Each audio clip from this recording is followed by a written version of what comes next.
What business would I start if I did not have the business that I have now? I'm going to tell you briefly how I started the business that I have now and how I came up with the business idea and how that is working very briefly. And then I'm going to apply it to you. You're looking for a business to start. You're looking for a business idea. You don't know what business to start. How can you find your business idea so you can start making tons of money and control your own destiny in life? My name is Nate Jones. I post about entrepreneurship, business, and money. So if you like that type of content, please hit like and subscribe. So I started an insurance agency. It's called Wexford Insurance, Wexford. I started that company because I majored in business with a specialty in insurance at Indiana State University. So I majored in business there, focused on insurance, worked in the insurance field for 8 to 9 years. And I had enough experience being around business owners, actually helped start an agency at a different company. So I had a lot of experience that I gained that really opened up the door for me to start my own business. So I took my expertise of what I knew and I was able to parlay that into starting a business. I saved up a ton of money while I was working for somebody else, started the business, went out on my own. Nobody gave me the business. Nobody gave me money to start the business. And then from that, I have bought other businesses related to insurance. So I started out with what I knew and I used the business principles that I preach on this channel to grow that business.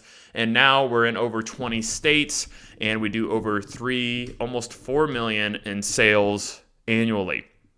So if I were in your shoes, what would I do to find a business idea?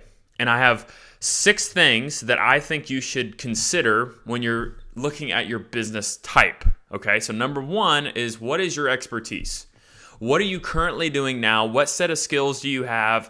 If you're good at fixing things, if you're good at kind of contracting, right? You're good at painting. Like, what are you good at? What are you doing now that has given you a set of skills? And if you feel like you're not doing anything, you're wrong. You are doing something right now that you can use to potentially start a business. So if you don't have an expertise in anything, and let's say you're just working a normal job, you may not have very much direction here, but think about your interests. What really interests you? What would you prefer to do if you were to start a business? Okay, so that's kind of the first thing. And if you have an expertise or you have a certification or training, that's the first field that I would suggest that you start a business in, like I did, because you're going to have the most success because you innately know that thing and you've already done it. The next thing is, I would start a business with low startup cost. So many people get sucked into these businesses that require a ton of money up front. If you can start a business that requires very little money, I would say less than $10,000 to $15,000 to start, that'll help you become successful and stay successful and get to profitability quickly. It is super important that you turn a profit quickly, because in business, it's about making money. It's about you replacing the salary that you had before and being able to live on a living wage so you can continue to grow your business, okay? So make sure you have low startup costs so you can get to profitability quickly. Number 3 is lifestyle fit. This is often the one that people look over. They look at the money, what can I make? What can I buy with that money? But they don't look at the lifestyle.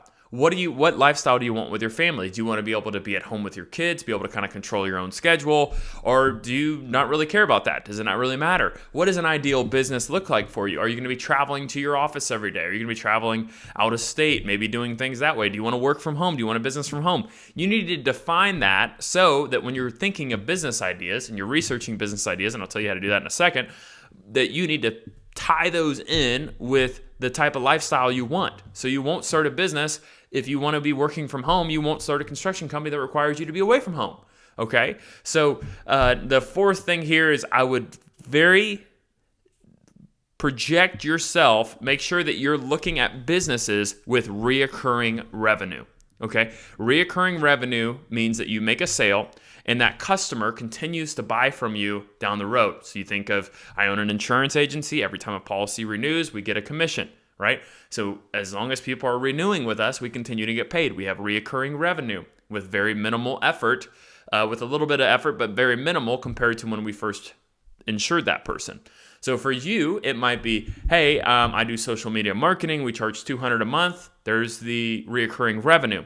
Some businesses do not have recurring revenue, but you can find a way in which to try to recreate the recurring revenue. You can ask for referrals. You can potentially add a service plan onto it if you're a plumbing company. There's a lot of things that you can do to try to add recurring revenue. The importance of recurring revenue is that all great companies interact with their clients numerous times throughout the year. Think of every company out there, right? So you think of Apple. They want you to buy their watch. They want you to buy their phone. They want you to reenact or engage with them through another product multiple times so you stick to that product. Apple's very sticky. All their products work together, and I can put in my AirPods and it hooks up to my iPhone. There's 2 pieces of Apple products, and I have my iMac right here, so I'm able to the stickiness of it makes me a customer that's going to be repeating. That's recurring revenue. And it makes businesses very valuable. You talk about a valuation for a company, right? You want to have a company that you can sell down the road that is a multiple of its profit, which is EBITDA. EBITDA is profit. You can sell a company for usually a good company that's recurring revenue 5 to 7 times the profit. So if you can build a recurring revenue company that's 100 grand profit, 100 times 5, you could sell that business for 500 grand. Okay. So that's the importance of pushing recurring revenue into your business. Number 5 here is the scalability of that business. How hard is it to scale? Can it be easily scaled? Does it require you to potentially spread yourself too thin? Are you able to easily find employees? How does it scale? How have successful people in the past scaled that company? What is required for you to scale? Does profitability align with you scaling? A lot of companies, you scale, profitability stays the same for a long period of time before it goes up. Are you okay with having more problems, more issues as you scale, but your profitability remains the same? What does that look like? You need to get into the scalability because it's important to have a business that you can scale, but it's also important to have a business that it can be scaled very easily, okay? Because some businesses are not scaled very easily. You think of a roofing company, right? Roofing is very easy to scale to a certain point that's local. It's very hard to have a roofing company that's multi-state national roofing company. Very hard to do that without franchising your company out, which then removes some of the control and removes some of the profitability since you're only taking a percentage of the revenue. Okay, so you want to be able to scale that business, and even though you can't scale it, what's the most that you can make if it's scaled out to a certain level? And if that amount that you could profit, maybe you could profit 400 grand, maybe you're fine with making 400 grand, that's a great money for your family, then that's a good business for you to have. Just know that it's going to be hard for you to go past the 400, and if that's okay, then you can start that business. The next thing is, like I just mentioned, can the business be sold? Make sure that you can, if you can, focus on starting a business that you have equity in. Equity is value in a company that can be sold. Like I said before, 5 to 7 times the profit a business can be sold for, depending on the business you start. I would research, can the business be sold for more than its equipment? If you're starting a contracting business, a lot of contracting businesses can be sold for basically them selling off their equipment.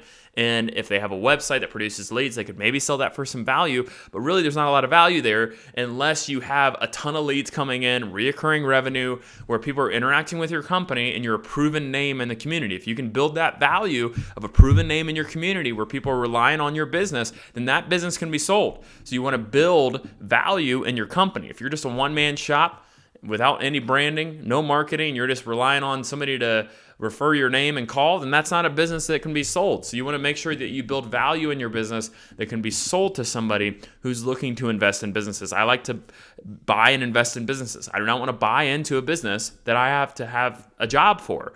You want to set up a business in which you could easily transfer ownership to somebody else where the business can continue to get ran. Okay, so think about, is that possible with the business that you're having? Okay, so in finding a business idea, this is a kind of another video for another day, but look around you. There's so many needs in your local community. So many people search online and they're like, what businesses, top 20 businesses to start in 2024?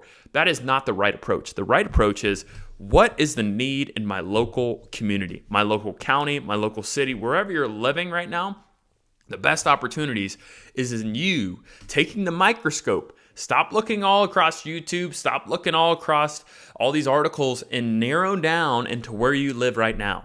Reach out to the local chamber, reach out to local business owners, ask them, hey, what's really needed in this community? Do we need another lawn care guy? Do we need another painting guy? What's the biggest frustration that you have in your business? Maybe there's a business idea for you there. So that's how I would look at it. I would look microscope down into your local area, and you're going to find so many opportunities there that actually fit needs. And when there's needs, there's a business. If you can meet needs as a business, and you can make money.